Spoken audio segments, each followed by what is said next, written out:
Hello everyone. एक बार फिर से आप लोगों का स्वागत है आपके अपने YouTube channel theory of law पर। और मैं एडवोकेट गौरव आप सभी का स्वागत करता हूं। तो गाइज आज हम डिस्कस करने वाले हैं इंडियन कॉन्ट्रैक्ट एक्ट। और इंडियन कॉन्ट्रैक्ट एक्ट में भी आज हम एक ऐसा टॉपिक डिस्कस करेंगे जो आपके प्री मेंस और इंटरव्यू के प्रोस्पेक्टिव से मोस्ट इंपॉर्टेंट है। कहीं ना कहीं मेंस का जहां भी आप देखेंगे उसमें कहीं ना कहीं क्वेश्चन देखने को मिल जाता है, प्री में कई सारे आते हैं इससे क्वेश्चन बन करके। तो आज हम देखने वाले प्रिविटी ऑफ कॉन्ट्रैक्ट। जी हाँ, प्रिविटी ऑफ कॉन्ट्रैक्ट इसे हिंदी में बोला जाता है संविदात्मक संबंध। तो इस टॉपिक को शुरू करने से पहले मैं कुछ बेसिक बता देता हूँ कि इसमें होता क्या है। देखिए, जो एक कॉन्सेप्ट है इंडिया और इंग्लैंड में दोनों में सेम है। क्या? जो कॉन्सेप्ट इंग्लैंड में है वही कॉन्सेप्ट इंडिया में अप्लाई होता है। होता क्या है, बेसिक मीनिंग समझ लेते हैं। सपोज कीजिए ये ए है और ये बी है। इन दोनों ने आपस में कॉन्ट्रैक्ट कर लिया। अब कॉन्ट्रैक्ट किया, कॉन्ट्रैक्ट करने के बाद ये ए जो है ये बोलता है मैं ब्रीच करूंगा, मैं अपने पार्ट को परफॉर्म नहीं करूंगा, मैं अपने कॉन्ट्रैक्ट के पार्ट को परफॉर्म नहीं करूंगा। तो ऐसी कंडीशन में इसे बाउंड करने के लिए, ए को बाउंड करने के लिए कि नहीं भाई अपना पार्ट का परफॉर्मेंस कीजिए, सूट कौन फाइल कर सकता है? सिर्फ और सिर्फ बी कर सकता है। क्यों? क्योंकि कॉन्ट्रैक्ट इन दोनों के बीच में हुआ है। यही हमारा प्रिविटी ऑफ कॉन्ट्रैक्ट है। क्या है?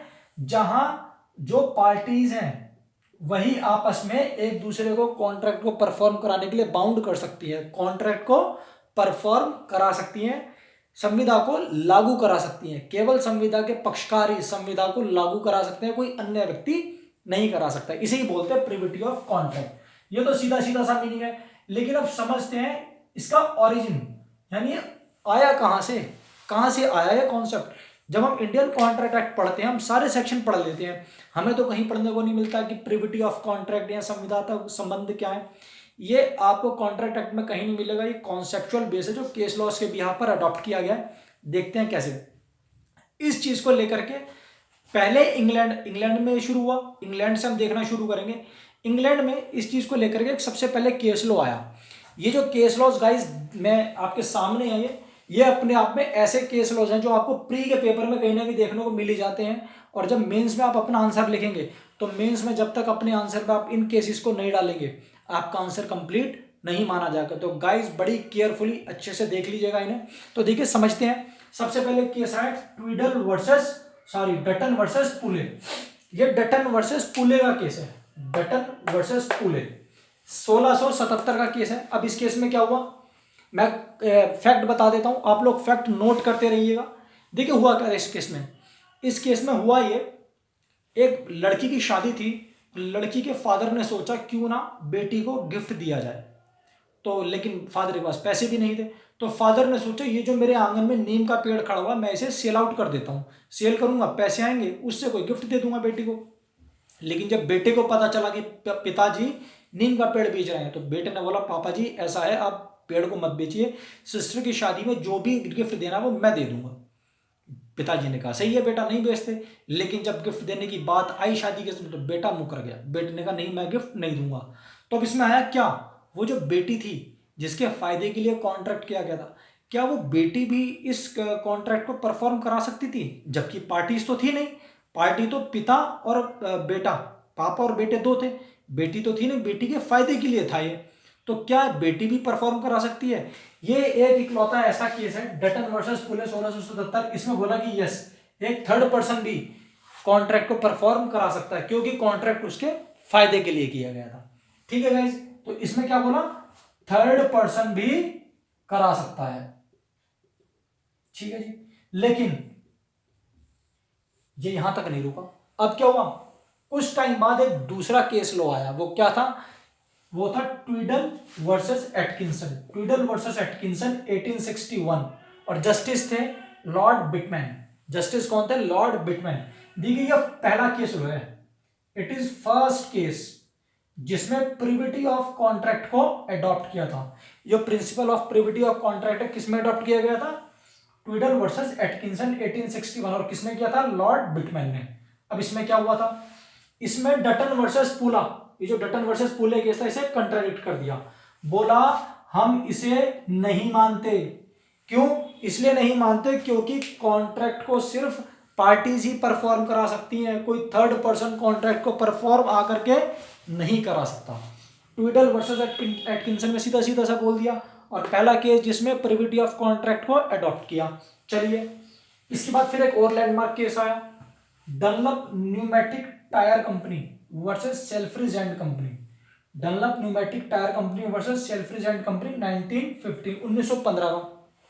अब इसमें क्या हुआ था, इसमें ट्विडल वाले कॉन्सेप्ट को अडॉप्ट कर लिया, बोला भाई इस केस में बिल्कुल सही बोला है, जो पार्टीज हैं सिर्फ पार्टीज ही कॉन्ट्रैक्ट को परफॉर्म करा सकती हैं, कोई अदर थर्ड पर्सन इसे परफॉर्म नहीं करा सकता, ये भी हो गया। लेकिन इसमें जो जस्टिस थे लॉर्ड वाइकाउंट, इन्होंने दो प्रिंसिपल अडॉप्ट किए यहाँ पर। लॉर्ड वाइकाउंट जो थे इन्होंने दो प्रिंसिपल दिए, और दोनों ही अपने आप में मोस्ट इंपॉर्टेंट प्रिंसिपल है।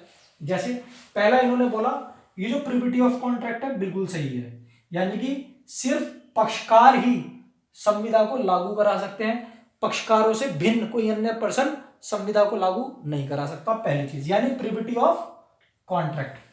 और दूसरा इन्होंने बोला प्रिविटी ऑफ कंसिडरेशन। देखिए जिस तरह से प्रिविटी ऑफ कॉन्ट्रैक्ट है उसी तरह से एक हमारा कॉन्सेप्ट आता है प्रिविटी ऑफ कंसिडरेशन। हम इसके ऊपर नेक्स्ट वीडियो बनाएंगे, नेक्स्ट क्लास देखेंगे, उसमें से क्लियर करेंगे। मैं हल्का सा बस बेसिक बता देता हूँ। प्रिविटी ऑफ कंसिडरेशन इसका मतलब होता है, इंग्लैंड और इंडिया में थोड़ा सा डिफरेंस है इसमें। जो प्रिविटी ऑफ कॉन्ट्रैक्ट है इंडिया और इंग्लैंड में बिल्कुल सेम है, लेकिन जहां बात आ जाती है प्रिविटी ऑफ कंसिडरेशन, इंग्लैंड में अलग कॉन्सेप्ट है और इंडिया में अलग कॉन्सेप्ट है। तो इंग्लैंड में क्या बोला प्रिविटी ऑफ कंसिडरेशन के बारे में, प्रतिफल केवल पक्षकारों द्वारा ही दिया जा सकता है, किसी अन्य व्यक्ति द्वारा नहीं। क्या बोला, जिस तरह से संविदा के पक्षकार ही संविदा को लागू करा सकते हैं, उसी प्रकार से प्रतिफल भी केवल संविदा के पक्षकार ही दे सकते हैं, कोई अन्य पर्सन नहीं दे सकता। ठीक है भाई, अभी फिलहाल के लिए इतना याद रखिए। इंडिया में क्या है, इसमें तो बोला प्रतिफल के सिर्फ पक्षकार दे सकते हैं, इंडिया में है प्रतिफल जरूरी नहीं है पार्टीज दे, अदर पर्सन भी दे सकता है। ये हमारा डेफिनेशन जो 2D में कंसिडरेशन की डेफिनेशन है उससे जुड़ जाता है, नेक्स्ट क्लास में देखेंगे। ठीक है गाइस, ये हुआ। अब अभी तक जो हमने देखा क्या बोला, सभी केस लॉ में ये बाद की जो 2 केस लॉस थे इसमें बोला सिर्फ पार्टीज ही परफॉर्म करा सकती हैं, अदर पर्सन नहीं करा सकता। लेकिन अपने आप में एक लैंडमार्क केस था बेस्विक वर्सेस बेस्विक 1916, बेस्विक वर्सेस बेस्विक 1916, और इसमें जस्टिस थे लॉर्ड डेनिंग, देखिए अपने आप में मोस्ट इंपोर्टेंट रूल है। इसमें क्या हुआ, जो प्रिविटी ऑफ कॉन्ट्रैक्ट था, ये प्रिविटी ऑफ कॉन्ट्रैक्ट था, इसकी बहुत ज्यादा आलोचना की गई, इसे क्रिटिसाइज किया गया। इस केस में हुआ क्या था, मैं फैक्ट बता देता हूं। ये एक इकलौता केस है जिसमें प्रिविटी ऑफ कॉन्ट्रैक्ट को क्रिटिसाइज किया गया। वो क्या था, इसमें बोला, इसमें फैक्ट बता देता हूं, ए और बी, फैक्ट नोट कर लीजिएगा, अपने आप में मोस्ट इंपोर्टेंट है। ए और बी 2 लोग थे। बी ने इसे बोला भाई मैं आपको ना एडवाइस करता रहूंगा समय समय पर ताकि आपका बिजनेस अच्छी तरह से चल सके। बी ने ए को बोला मैं आपको एडवाइस करता रहूंगा, इसके बदले आप क्या करना, मेरे मरने के बाद मेरी फैमिली को हर महीने कुछ पैसे देते रहना। मैं अभी तो आपको एडवाइस कर रहा हूं, मैं आगे भी एडवाइस करता रहूंगा आपका बिजनेस अच्छा चलाने के लिए। आप क्या करना, आप मेरी फैमिली को कुछ हर महीने कुछ पैसे देते रहना। चलो जी, इसने कहा ठीक है मैं दूंगा। अब इन दोनों के बीच में कॉन्ट्रैक्ट हो गया। कुछ समय बाद बी की डेथ हो गई। अब जब इसकी डेथ हो गई तो इसकी ड्यूटी बनती है कि क्या करे, इसकी फैमिली को पैसे दे। लेकिन इसने पहले महीने तो पैसे दिए, बाद में इसने पैसे देने बंद कर दिए। अब जब इसने बाद में फैमिली को पैसे देने बंद कर दिए तो फैमिली को तो बहुत प्रॉब्लम हो गई, फैमिली का खाने का पीने का खर्चा फैमिली कहां से दे। तो इस केस में लॉर्ड डेनिंग ने क्या कहा, नहीं, क्या एक थर्ड पर्सन भी क्या कर सकता है, अगर कहीं ऐसी सर्कमस्टांसेस आ जाती हैं जहां पर आकर के सारे रास्ते बंद हो जाते हैं तो वहां पर एक थर्ड पर्सन भी क्या कर सकता है, कॉन्ट्रैक्ट को परफॉर्म करा सकता है। यानी इस केस में क्या बोला, जो फैमिली, जो वाइफ थी, बी की वाइफ थी, जिसे खर्चे मिलने थे लेकिन हर महीने मिल नहीं रहे थे, ये भी कॉन्ट्रैक्ट को परफॉर्म करा सकती है और एक सूट ला सकती है। ठीक है गाइस, इस फैक्ट को याद रखना। किसी को कोई भी प्रॉब्लम हो, कोई चीज समझ में ना आए, आप कमेंट बॉक्स में जा करके हमें कमेंट में लिख करके बता सकते हैं। और आपकी जितनी भी समस्याएं होंगी सबको सॉर्ट आउट किया जाएगा, आप निश्चिंत रहिएगा। फिर इसके बाद ये तो वो पूरा हमारा इंग्लैंड का। अब हम देखते हैं इंडिया में। इंडिया में भी बिल्कुल सेम इंग्लैंड वाला कॉन्सेप्ट अडॉप्ट हुआ, लेकिन इंडिया में किसी सेक्शन में अडॉप्ट नहीं किया। एक केस था भारत में जिस केस में अडॉप्ट किया, जमुना दास वर्सेस राम अवतार। जमुना दास वर्सेस राम अवतार 1911 का केस था ये। जमुना दास वर्सेस राम अवतार 1911 का केस। अब इस केस में क्या हुआ था, इस केस में क्या हुआ था, इसकी भी फैक्ट समझिएगा, मैं क्योंकि फैक्ट बड़े जरूरी हो जाते हैं समझने। जब तक हम फैक्ट को नहीं समझेंगे तब तक हम केस लॉ को अच्छे से स्टडी नहीं कर पाएंगे। शॉर्ट में बताता हूं। ए ने बी को मकान बेचा। ए ने बेचा नहीं, ए ने बी के पास अपनी प्रॉपर्टी बंधक रख दी और इससे 40,000 रुपए उधार ले लिए। ए ने अपनी प्रॉपर्टी बी के पास रख के उससे 40,000 रुपए ले लिए। अब कुछ समय बाद ए ने अपनी प्रॉपर्टी सी को बेच दी। कुछ समय बाद इसने अपनी प्रॉपर्टी सी को बेच दी। अब जब इसने प्रॉपर्टी सी को बेची 44,000 रुपए में। ए ने सी को बेच दी 44,000 रुपए में।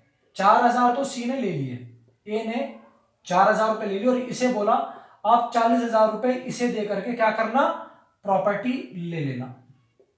40,000 रुपए जो बाकी बचे हैं बी को दे करके प्रॉपर्टी ले लेना। अब क्या हुआ, यहां पर ऐसे ही इसने बी को बोला, ए ने बी को बोला भाई आप उससे पैसे ले लेना और प्रॉपर्टी दे देना। अब बी जो था सी के अगेंस्ट सूट लाया कि भाई पैसे दे दो, पैसे दे दो।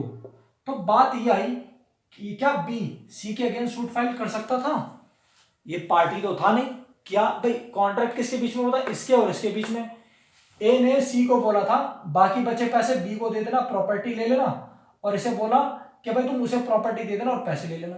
तो क्या हुआ, ये बी और सी जो पार्टी नहीं थे, क्या एक दूसरे में इस तरह का कोई सूट ला करके प्रॉपर्टी और पैसे का लेन देन कर सकते थे? कोर्ट ने बोला नहीं। क्यों नहीं कर सकते? यहां पर प्रिविटी ऑफ कॉन्ट्रैक्ट का कॉन्सेप्ट अप्लाई किया और बोला नहीं, बिकॉज जो कॉन्ट्रैक्ट होता है ए और सी के बीच में हुआ था, तो यहां पर बी पैसे लेने के लिए सूट फाइल नहीं कर सकता। क्यों? क्योंकि प्रिविटी ऑफ कॉन्ट्रैक्ट था। तो गाइज ये था एक पूरा ओवरऑल प्रिविटी ऑफ कॉन्ट्रैक्ट, जो आपके प्री मेंस इंटरव्यू में मोस्ट इंपोर्टेंट टॉपिक है। इसी तरह से हम आगे कंटिन्यू कुछ टॉपिक और देखेंगे। बने रहिएगा हमारे चैनल के साथ, सब्सक्राइब कीजिएगा और शेयर कीजिएगा ताकि ये वीडियो सब तक जा सके और सबको पूरा कॉन्सेप्ट मिल सके। Thank you guys, thank you.